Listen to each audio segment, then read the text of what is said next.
Good morning students, how are you? I think you are very fine at your place. बेटा, अपना chapter चल रहा था peasant जमींदार एंड द स्टेट्स। इसमें मैंने आपको पीजेंट एंड एग्रीकल्चर प्रोडक्शंस पढ़ा दिया था। इसके अलावा हमने ये सारी चीजें बताने के लिए कौन से रिसोर्सेज थे, तो लुकिंग फॉर द रिसोर्सेज जैसे आईने अकबरी था, उससे अपन को डिटेल इंफॉर्मेशंस मिलती हैं। इनके अलावा आईने अकबरी के अलावा उस रीजन से दूर के भी कुछ रिटर्न रिसोर्सेज मिले हैं गुजरात महाराष्ट्र में भी, और वो रिटर्न रिसोर्सेज आईने अकबरी से मैच करते हैं। इसी तरह इसके बाद था पीजेंट एंड देयर लैंड, उसके बारे में हमने डिस्कस किया। फिर अपना इरिगेशन एंड टेक्नोलॉजी जो था वो टॉपिक चल रहा था। वहाँ के पीपल्स जो थे इरिगेशन फैसिलिटी कैसे प्रोवाइड करवाते थे अपने फील्ड को। एग्रीकल्चर में लेबर इंटेंसिव क्रॉप है, मतलब ज़्यादा से ज़्यादा पीपल्स की ज़रूरत पड़ती है। पीजेंट जो थे टेक्नोलॉजी यूज़ करते थे और कैटल्स के ज़रिए भी वो एग्रीकल्चर करते थे। और वो लोग उस टाइम में वुडन प्लग्स जो थे उनका इस्तेमाल करते थे। हल लकड़ी के होते थे और हल के अंदर वो लोहे के हल भी लगा दिया करते थे, जिसकी वजह से नीचे गहराई तक अगर खोदना है या जहाँ पे बैरन लैंड है, हार्ड लैंड है वहाँ के लिए, लेकिन फिर भी वहाँ के जो पीपल हैं मोस्टली वुडन प्लग का ही इस्तेमाल करते थे, जिसकी वजह से ज़्यादा नीचे तक वो ज़मीन को नहीं खोदता था, डिग करता था, जिसकी वजह से उस सॉइल के अंदर मॉइस्चर बना रहता था। ठीक है। अच्छा, पीपल्स जो हैं ऑक्स के ज़रिए सीड को स्प्रेड करते थे, वो टेक्नोलॉजी होती थी, लेकिन फिर भी वो ब्रॉड कास्टिंग मतलब फिर भी वो हाथ से बीजों को खेतों के अंदर डालते थे और मोस्टली पीपल इसी मेथड को यूज़ करते थे। Hoeing and weighing were done simultaneously, मतलब होइंग मतलब कि जैसे कई बार क्या होता है, एक प्रकार की कुल्हाड़ी टाइप होता है, कुल्हाड़ी नहीं कहेंगे, गैती टाइप होता है, जमीन को खोदना, फावली वगैरह, वेडिंग वगैरह, मतलब क्रॉप के साथ में कुछ अनवांटेड प्लांट्स वगैरह उग जाते हैं, उनको भी ये लोग आयरन ब्लेड वगैरह से इनको दूर किया करते थे। And evidence of the crop, वहाँ के जो पीपल्स हैं क्रॉप्स बड़ी लार्ज अमाउंट पे क्रॉप्स उगाते थे। जैसे मैंने कहा प्राइमरी उनका पर्पस था कि फीडिंग करने के लिए पॉपुलेशन को अनाज उगाया जाता था, लेकिन फिर भी वो अलग अलग पर्पस भी थे। अच्छा, वहाँ की 2 मेजर सीजनल साइकिल थी, खरीफ और रबी क्रॉप। खरीफ जो है गर्मी में उगाई जाती है, रबी क्रॉप जो है वो सर्दियों में उगाई जाती है। अच्छा, और कुछ ऐसे भी रीजन थे, उन रीजन्स को छोड़ के, अच्छा इनके अलावा कुछ रीजन्स मतलब कि 2 क्रॉप्स उगाई जाती थी। इनके अलावा कुछ रीजन्स ऐसे भी थे, एरिड और बंजर वाले एरिया भी थे, वहाँ पे क्रॉप नहीं उगाई जाती थी। फिर भी मोस्टली 2 क्रॉप्स ईयर में उगाते थे, जिनको 2 फासला बोलते थे। और जहाँ पर वाटर सप्लाई या रेनफॉल अच्छी होती थी वहाँ पर वो 3 क्रॉप भी ईयर में ग्रोन कर लिया करते थे। यहाँ पे वैरायटी ऑफ क्रॉप्स उगती थी, जिनके हमें एग्जाम्पल्स मिलते हैं आईने के जरिए। मुगल प्रोविजंस जो था आगरा में, उस ड्यूरेशन में 39 वैरायटी की क्रॉप्स होती थी। दिल्ली में 43 टाइप्स की क्रॉप्स होती थी। द 2 सीजन, बंगाल में 50 वैरायटी ऑफ राइस अकेले ही उगाया जाता था। However, the focus on the cultivation of the basic staple did not mean that agriculture in medieval India was only for subsistence। कि मैंने आपको जैसे पहले बताया, उनका प्राइमरी फोकस तो यही होता था कि बेसिक नीड्स को पूरा करने के लिए, लेकिन फिर भी वो लोग सेलिंग पर्पज के लिए भी क्रॉपिंग किया करते थे। अच्छा, कुछ ऐसी भी फसल थी जो अच्छी क्वालिटी की मानी जाती थी, जिनको जिन से कामिल बोलते थे, यानी कि अच्छी क्रॉप के नाम से जानी जाती थी। जो हमको रिसोर्सेज मिले हैं उनसे हमें पता चलता है। अच्छा, मुगल जो थे वो पीपल्स को इंकरेज करते थे कि भाई आप ऐसी क्रॉप्स उगाओ। उनके क्या होते थे, उनको सेलिंग करते थे तो ज़्यादा पैसे भी मिलते थे, प्लस में जो राजा रूलर्स वगैरह हैं उनको भी ज़्यादा लैंड रेवेन्यू मिलता था। इनमें कौन सी क्रॉप है, कॉटन और जो शुगर केन है उनको ही जिन्स या कामिल के नाम से जाना जाता है। जो कॉटन जो थी उस टाइम में स्वैथ ऑफ द टेरिटरी स्प्रेड, वो एरिया जहां पर पट्टीदार एरिया, मतलब कि ऐसा एरिया जहाँ पे कॉटन उगती थी सेंट्रल इंडिया में और डेक्कन प्लेट्यू में। फार्मर जो थे बंगाल के वो शुगर वगैरह उगाते थे।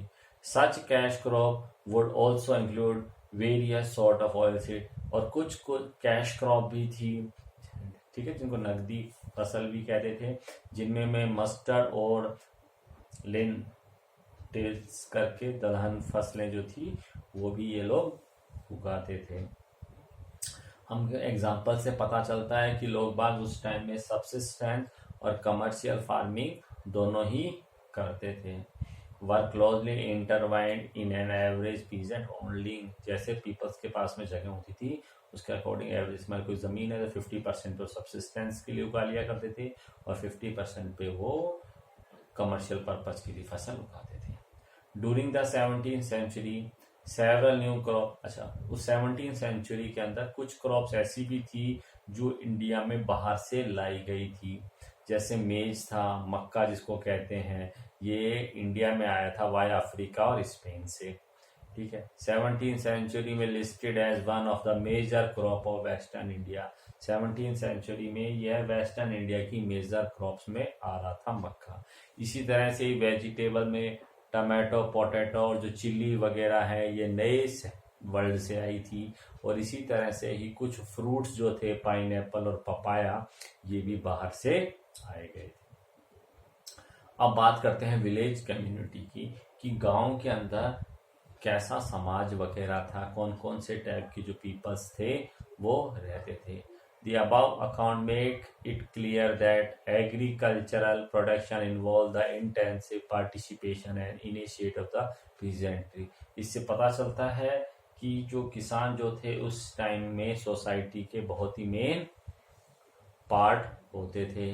How did this affect the structure of agricultural relation in Mughal society, इन्होंने कैसे मुगल सोसाइटी में क्या इफेक्ट डाला। To find out, let us look at the social group involved in agriculture expansion and its their relationship, और हम पढ़ेंगे इनके बारे में, इनका एग्रीकल्चर एक्सपेंशन कैसे हुआ, इनका रिलेशनशिप्स कैसे थे और कोई कॉन्फ्लिक्ट वगैरह होते थे क्या इन पीपल्स के बीच में। अच्छा, हम कह रहे हैं peasant held there land in individual ownership, हमने शुरू से कह रहे हैं कि किसानों का जमीनों के ऊपर हक होता था, ठीक है। At the same time they belong to a collective village community, और वो विलेज कम्युनिटी से जुड़े हुए थे। अच्छा, और उनका सोशल एक्सिस्टेंस वगैरह ये सारा कंसीडर किया जाता था। उस टाइम में 3 कम्युनिटी जो थी विलेज के अंदर काउंट की जाती थी, जिसमें कल्टीवेटर होते थे, पंचायत होती थी और विलेज हेडमैन्स वगैरह होते थे। अब नेक्स्ट टॉपिक पढ़ते हैं इसमें विलेज कम्युनिटी में, caste and the rural millennia, मतलब जाति और गांव का माहौल जो था उस ड्यूरेशन में कैसा था।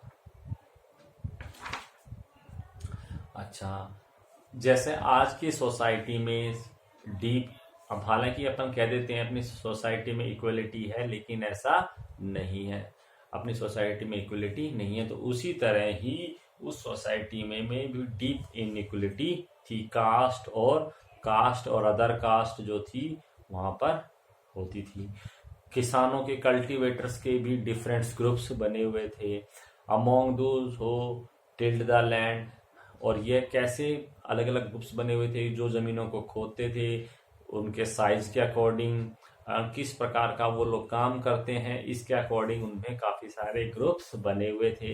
इनमें से कुछ जो ग्रुप थे वो एग्रीकल्चरल लेबर के नाम से जाना जाता था, और उनका मैनेनियल्स बोलते थे, यानी नीची जात वगैरह के नाम से भी इनको जाना जाता था।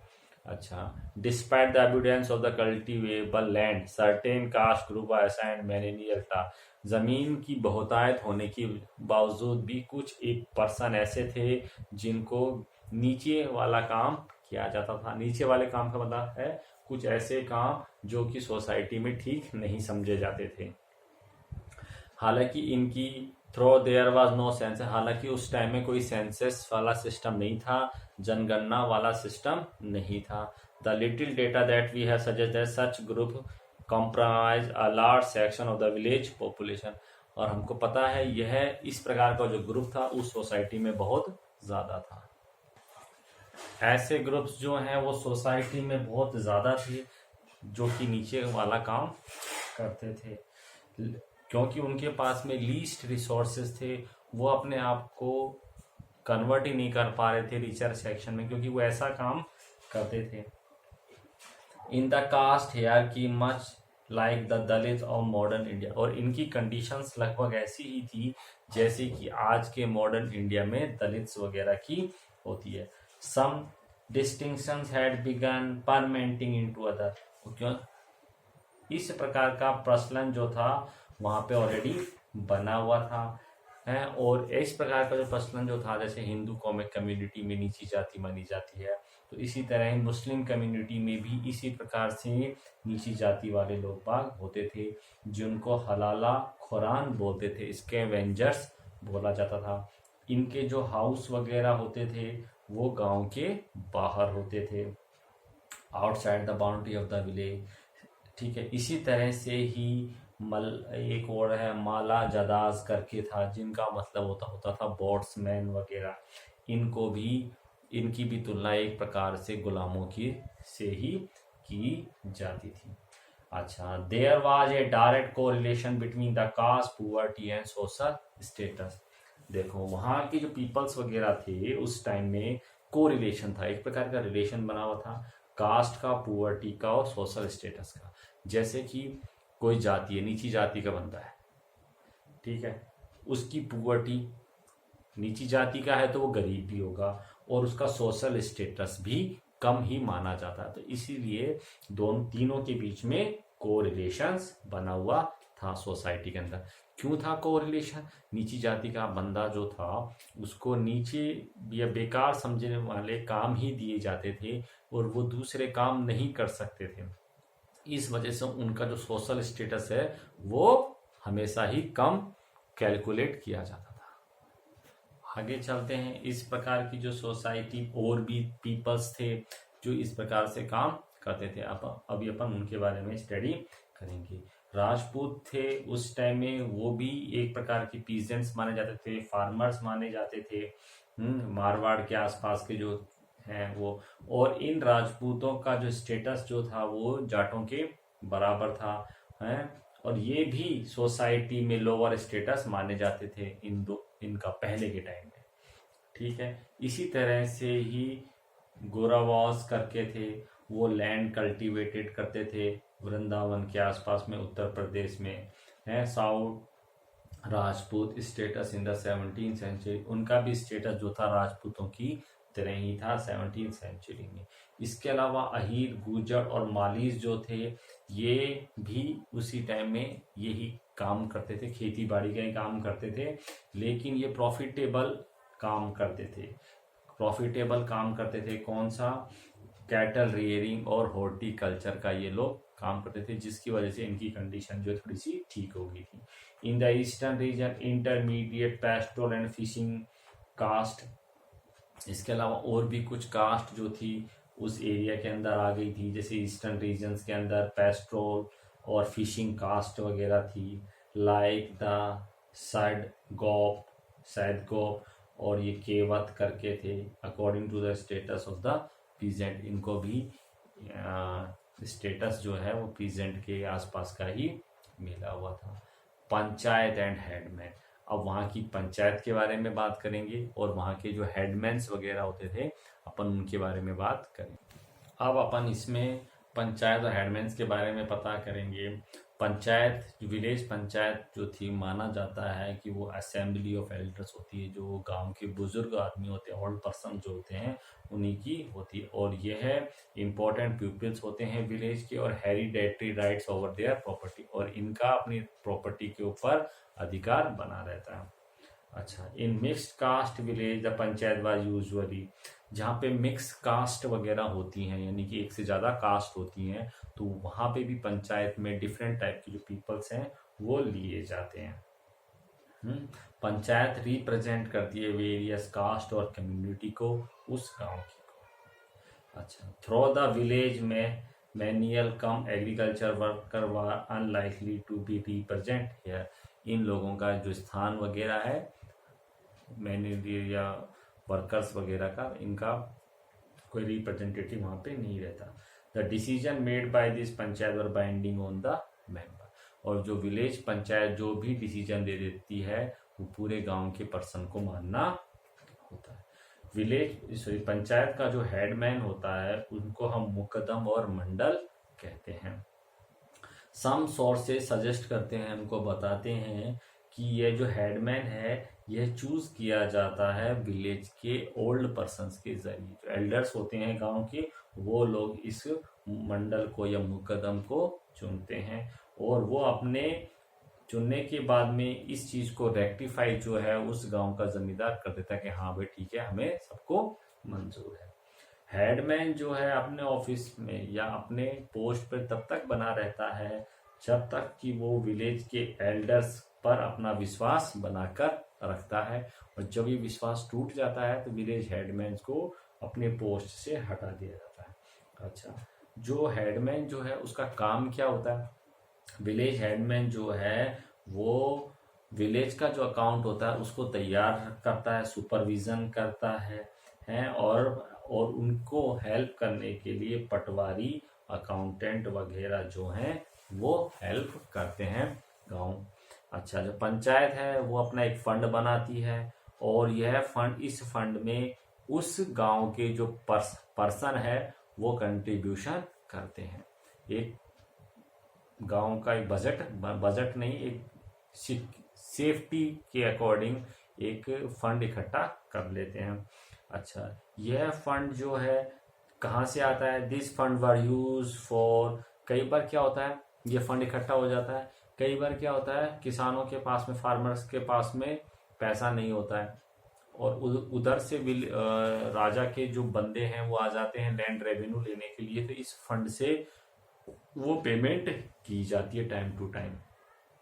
ठीक है, और इसी फंड से जो पैसा है वो पीपल्स के इंटर पे भी, वेलफेयर एक्टिविटीज वगैरह पे भी खर्च किया जाता है, या कोई नेचुरल क्लेमिटीज आ गई तो उस टाइम में उस फंड से हेल्प कर ली जाती है। यह बहुत ही एक अच्छा सिस्टम है उस टाइम पीरियड का। अच्छा, इसके अलावा यह जो फंड है वो जो पीपल्स हैं वो कैनल्स वगैरह बनाने के लिए भी इस्तेमाल करते हैं, क्योंकि उस टाइम में कैनल बनाना एक अकेले आदमी का काम नहीं होता था, उसके लिए जो पैसा खर्च होता था इस प्रकार से कलेक्ट करके खर्च किया जाता था। इसके अलावा और भी कुछ चीज़ें थी। One important function of the panchayat was to ensure caste boundary. Panchayat का काम यह था कि जो कास्ट सिस्टम बना रखा है, कास्ट की जो बाउंड्री है उसको हर पीपल जो है फॉलो करें हैं। In eastern India all marriage, जितनी भी ईस्टर्न इंडिया में जो शादी होती थी वो मंडल के प्रेजेंस में होती थी, हेडमैन की प्रेजेंस में होती थी। अच्छा, in other word one of the duties of the village headman was to oversees the conduct of member of the village community. और इस मंडल की ये भी रिस्पॉन्सिबिलिटी होती थी कि हर कास्ट के में अपने अपने लिमिटेशंस के अंदर वो रहें, इनका भी सुपरविजन वो किया करता था। Chiefly to prevent any offence against their caste, और वो ध्यान रखता था कि कोई भी क्राइम वगैरह जो है कास्ट से नहीं हो जाए। जैसे मान लीजिए इंटर कास्ट जो मैरिज वगैरह है उस टाइम में नहीं होती थी, और भी जैसे लिमिटेशंस बनी हुई थी तो वो सभी लोग उसका फॉलो करें, उसका भी ध्यान विलेज जो हेडमैन है वो ध्यान रखता था।